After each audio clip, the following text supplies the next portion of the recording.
Milarepa. एक परिचय।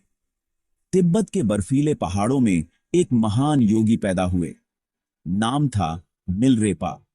वो एक साधारण इंसान थे, लेकिन उनकी जिंदगी बन गई बिल्कुल ही अलग, बिल्कुल असाधारण। मिलरेपा की लाइफ है प्रेरणा और बदलाव की कहानी। उनका जन्म हुआ था 1052 ईस्वी में। मिलरेपा ने अपनी गलतियों से सीखा और ज्ञान की राह पर चल पड़े। वो तिब्बती बौद्ध धर्म के सबसे बड़े गुरु बन गए। मिलरेपा का जन्म एक साधारण परिवार में हुआ था। उनके बचपन में ही उनके पिता का देहांत हो गया, जिससे उनका जीवन संघर्षों से भर गया। लेकिन मिलरेपा ने हार नहीं मानी। उन्होंने अपने जीवन में कई कठिनाइयों का सामना किया और अपनी गलतियों से सीखा। मिलरेपा ने अपनी साधना और तपस्या से आत्मज्ञान प्राप्त किया। उन्होंने अपने जीवन को पूरी तरह से बदल दिया और एक महान योगी बन गए। उनकी साधना की गहराई और उनकी तपस्या की शक्ति ने उन्हें तिब्बती बौद्ध धर्म का एक प्रमुख गुरु बना दिया। मिलरेपा की शिक्षाएं आज भी लोगों को प्रेरित करती हैं।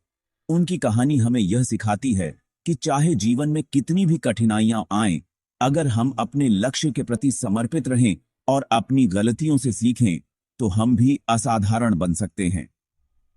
मिलरेपा की जीवन यात्रा एक प्रेरणा है, एक उदाहरण है कि कैसे एक साधारण इंसान भी महानता की ऊंचाइयों को छू सकता है। मिलरेपा की कहानी हमें यह भी सिखाती है कि आत्मज्ञान और शांति की प्राप्ति के लिए हमें अपने भीतर की यात्रा करनी होती है। उनकी साधना और तपस्या हमें यह संदेश देती है कि सच्ची शांति और ज्ञान हमारे भीतर ही है, बस हमें उसे खोजने की आवश्यकता है। मिलरेपा की जीवन यात्रा एक प्रेरणादायक कहानी है, जो हमें यह सिखाती है कि जीवन में चाहे कितनी भी कठिनाइयां आएं, अगर हम अपने लक्ष्य के प्रति समर्पित रहें और अपनी गलतियों से सीखें, तो हम भी असाधारण बन सकते हैं।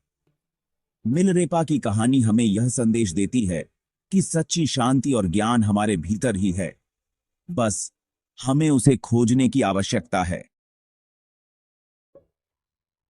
पापों का बोझ और ज्ञान की तलाश। मिलरेपा का बचपन खुशियों भरा नहीं था। पिताजी गुजर गए तो चाचा चाची ने उनका शोषण किया। बदला लेने के लिए मिलरेपा ने काला जादू सीखा। उन्होंने अपने दुश्मनों पर यह जादू चलाया और कई बेगुनाह लोगों को मार डाला। समय के साथ पछतावे ने उन्हें घेर लिया। अपने पापों का प्रायश्चित करने के लिए उन्होंने ज्ञान की तलाश शुरू कर दी। मिलरेपा का जीवन एक कठिन यात्रा थी। उनके पिता की मृत्यु के बाद उनके चाचा चाची ने उन्हें और उनकी मां को संपत्ति से वंचित कर दिया। इस अन्याय ने मिलरेपा के दिल में गहरा घाव छोड़ा। उन्होंने अपने चाचा चाची से बदला लेने की ठानी और काला जादू सीखने के लिए एक गुरु की तलाश की। काले जादू की शक्ति से मिलरेपा ने अपने दुश्मनों पर कहर बरपाया। उन्होंने अपने चाचा चाची और उनके समर्थकों को तबाह कर दिया। लेकिन इस प्रक्रिया में कई निर्दोष लोग भी मारे गए। इस विनाशकारी शक्ति का उपयोग करने के बाद मिलरेपा को अपने कर्मों का एहसास हुआ। पछतावे और अपराध बोध ने उन्हें घेर लिया। उन्होंने महसूस किया कि बदला लेने से उन्हें शांति नहीं मिली, बल्कि और अधिक दुख मिला। अपने पापों का प्रायश्चित करने के लिए मिलरेपा ने ज्ञान की तलाश शुरू की। उन्होंने एक सच्चे गुरु की खोज की, जो उन्हें सही मार्ग दिखा सके। इस यात्रा में मिलरेपा ने कई कठिनाइयों का सामना किया, लेकिन उन्होंने हार नहीं मानी। अंततः उन्होंने एक महान गुरु मारपा लोटसावा को पाया। मारपा ने उन्हें सिखाया कि सच्ची शांति और मुक्ति केवल आत्मज्ञान और करुणा के माध्यम से ही प्राप्त की जा सकती है। मिलरेपा ने अपने गुरु के मार्गदर्शन में कठोर तपस्या की और अंततः आत्मज्ञान प्राप्त किया। मिलरेपा की कहानी हमें यह सिखाती है कि पापों का बोझ कितना भी भारी क्यों न हो, सच्चे ज्ञान और आत्मज्ञान की तलाश हमें मुक्ति की ओर ले जा सकती है। उनके जीवन की यह यात्रा हमें प्रेरित करती है कि हम भी अपने पापों का प्रायश्चित कर सकते हैं और सच्चे ज्ञान की ओर बढ़ सकते हैं। मारपा का शिष्यत्व और कठोर परीक्षाएं। मिलरेपा मारपा नाम के एक प्रसिद्ध बौद्ध गुरु के पास गए। मारपा ने मिलरेपा के अंदर की अच्छाई को पहचान लिया, लेकिन उनके पापों को धोने के लिए मारपा ने उन्हें बहुत कठिन परीक्षाएं दी। मिलरेपा को कई सालों तक कठिन तपस्या करनी पड़ी। वे गुफाओं में ध्यान लगाते, कठोर मौसम का सामना करते और कई बार हार मानने को तैयार हो जाते, लेकिन उनका इरादा मजबूत था। मारपा ने मिलरेपा को कई प्रकार की कठिनाइयों से गुजरने के लिए कहा। उन्होंने मिलरेपा को पत्थरों से एक विशाल मठ बनाने का आदेश दिया, और जब मठ लगभग पूरा हो गया तो मारपा ने उसे तोड़ने का आदेश दिया। यह प्रक्रिया कई बार दोहराई गई। मिलरेपा ने बिना किसी सवाल के मारपा के आदेशों का पालन किया। मारपा का उद्देश्य मिलरेपा की सहन शक्ति और समर्पण की परीक्षा लेना था। मिलरेपा ने अपने गुरु के आदेशों का पालन करते हुए अपने अंदर की नकारात्मकता को दूर किया। उन्होंने अपने अंदर की बुराइयों को समाप्त करने के लिए कठोर तपस्या की। गुफाओं में ध्यान लगाते समय मिलरेपा ने अपने मन को शांत करने की कोशिश की। उन्होंने अपने विचारों को नियंत्रित करने और अपने अंदर की शांति को पाने के लिए कई प्रकार की ध्यान विधियों का अभ्यास किया। कठोर मौसम का सामना करते हुए मिलरेपा ने अपने शरीर और मन को मजबूत बनाया।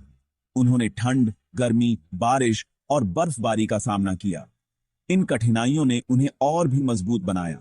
कई बार हार मानने को तैयार हो जाने के बावजूद मिलरेपा ने अपने इरादों को मजबूत रखा। उन्होंने अपने गुरु के प्रति अपनी निष्ठा और समर्पण को बनाए रखा। मारपा की कठोर परीक्षाओं ने मिलरेपा को एक महान योगी और साधक बना दिया। उन्होंने अपने गुरु के मार्गदर्शन में आत्मज्ञान प्राप्त किया और बौद्ध धर्म के महान संतों में से एक बने। मिलरेपा की कहानी हमें यह सिखाती है कि कठिनाइयों का सामना करते हुए भी हमें अपने लक्ष्यों की ओर बढ़ते रहना चाहिए। कैलाश पर्वत, देवताओं का घर। कैलाश पर्वत हिमालय का एक पवित्र शिखर रहस्यों से भरा हुआ है। तिब्बती बौद्ध धर्म में इसे देवताओं का घर माना जाता है। कहते हैं कि ये पर्वत इस ब्रह्मांड का केंद्र है। यहां आने वाले तीर्थयात्री मोक्ष चाहते हैं। मिलरेपा भी कैलाश पर्वत की ओर चल पड़े। उनके लिए यह बस एक पहाड़ नहीं था, बल्कि आध्यात्मिक ज्ञान का प्रतीक था। कैलाश पर्वत पर मिलरेपा को एक रहस्यमय गुफा मिली। इस गुफा में उन्होंने बहुत गहरा ध्यान लगाया। धीरे धीरे उनके मन से अज्ञानता और अहंकार का अंधेरा दूर होने लगा। उन्हें अपने अंदर एक शांति और ज्ञान का अनुभव हुआ। कैलाश पर्वत उनकी आध्यात्मिक यात्रा का एक बहुत महत्वपूर्ण पड़ाव साबित हुआ। कैलाश पर्वत पर कठोर तपस्या के बाद मिलरेपा को अलौकिक शक्तियां मिल गईं। वे हवा में उड़ सकते थे, पानी पर चल सकते थे और अपने शरीर को छोटा या बड़ा कर सकते थे। लेकिन मिलरेपा के लिए ये शक्तियां कोई मायने नहीं रखती थीं। वे जानते थे कि असली ताकत तो मन की शांति और करुणा में होती है। कई बाधाओं को पार करते हुए मिलरेपा आखिरकार कैलाश पर्वत के शिखर पर पहुंच ही गए। यह उनकी आध्यात्मिक यात्रा का सबसे ऊंचा मुकाम था। उन्होंने ये दिखा दिया कि अगर इच्छा शक्ति मजबूत हो और समर्पण हो तो कुछ भी नामुमकिन नहीं है। कैलाश पर्वत उनकी जीत का प्रतीक बन गया। मिलरेपा ने अपनी बाकी जिंदगी लोगों को शिक्षित करने में बिताई। उन्होंने सादगी, प्रेम और करुणा का संदेश फैलाया। उनके गीत आज भी लोगों को प्रेरणा देते हैं। मिलरेपा ने बताया कि असली खुशी भौतिक चीजों में नहीं, बल्कि मन की शांति में है। उन्होंने लोगों को गुस्सा, लालच और अहंकार छोड़ने के लिए प्रेरित किया। मिलरेपा की जिंदगी हमें याद दिलाती है कि कोई भी कितना भी भटक गया हो, बदलाव हमेशा संभव है। उनकी कहानी हमें प्रेरित करती है कि हम अपनी गलतियों से सीखें और माफी मांगने की हिम्मत रखें। कैलाश पर्वत उनकी अदम्य भावना और आध्यात्मिक शक्ति का प्रतीक बन गया है, जो आज भी लोगों को प्रेरित करता है।